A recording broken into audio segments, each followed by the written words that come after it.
CPM এর কেন্দ্রীয় কমিটির সদস্য সুজন চক্রবর্তী আমাদের সঙ্গে টেলিফোন লাইনে রয়েছেন। সুজন দা, কি বলবেন?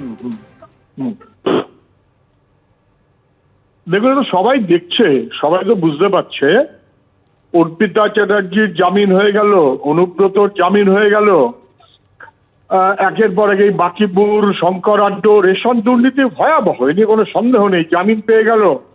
পার্থ চ্যাটার্জি জামিনের জন্য অপেক্ষায় আছে। মুখ্যমন্ত্রীর যারা ঘনিষ্ঠ এবং সম্পদ, তাদের জামিনের একটা প্রক্রিয়া চলছে। সেটিং কথাটা শুনলে অনেকের দুঃখ হতে পারে, কিন্তু অভয়াকাণ্ড সেটিংটাকে স্পষ্ট করে দিয়েছে।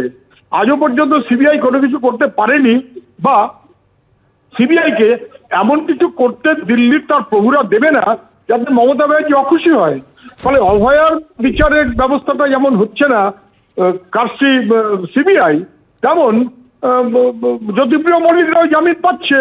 এইটাই বাস্তবতা, এটাই ইডি, এটাই সিবিআই, এটাই দিল্লিওয়ালারা, আর এটাই তাদের পুষ্ট মমতা ব্যানার্জির বাহিনী। বরং এখন চোর চিটিংবাজের দল 50 লক্ষ টাকা ব্যক্তিগত জামিন, 50 লক্ষ টাকা ব্যক্তিগত জামিন কত বড় অপরাধী তার থেকে বোঝা যায়।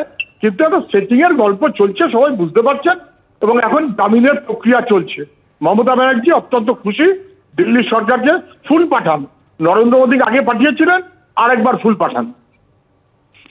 ধন্যবাদ সুজন দা আমাদের সঙ্গে কথা বলার জন্য। রেশন দুর্নীতি মামলায় জ্যোতিপ্রিয় মল্লিকের জামিন, প্রাক্তন খাদ্যমন্ত্রী জ্যোতিপ্রিয় মল্লিকের জামিন মঞ্জুর করল ব্যাংকশাল কোর্ট। 25,000 টাকা করে দুটি বন্ড ও 50 লক্ষ টাকার ব্যক্তিগত বন্ডে জামিন মঞ্জুর জ্যোতিপ্রিয় মল্লিকের।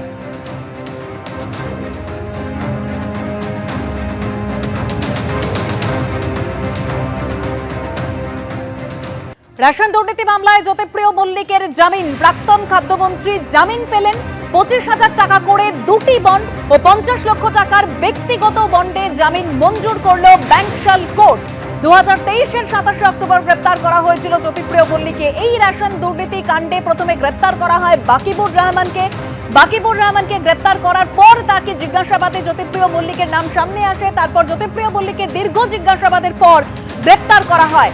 বাকিবুর রহমান জামিনে মুক্ত, এবং এরও পাশাপাশি আরেকজন যে নাম উঠে এসেছিল শঙ্কর আড্ড, তিনিও জামিনে মুক্ত।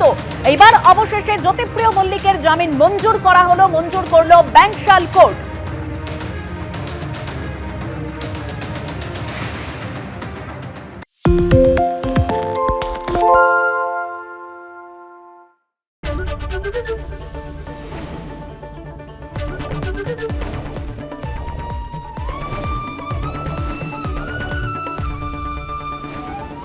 এবিপি আনন্দ, এগিয়ে থাকে, এগিয়ে রাখে।